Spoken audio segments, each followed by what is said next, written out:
আগের দিন চিংড়ি মাছ দিয়ে একটা অন্যরকমের রেসিপি বানিয়েছিলাম, আজ চিংড়ি মাছ দিয়ে বানালাম প্রন পাস্তা।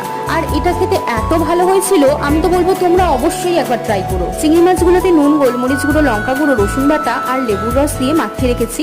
এবার পাস্তাটা সেদ্ধ করে নেব। কড়াতে জল ফুটে উঠলে তাতে নুন আর পাস্তা দিয়ে ঢাকা দিয়ে সেদ্ধ করে নেব। পাস্তা সেদ্ধ হয়ে গেলে ছেঁকে তুলে নেব। তবে পাস্তা সেদ্ধর যে জলটা সেটা রেখে দেবো, পরে আমি গ্রেভিতে ব্যবহার করব।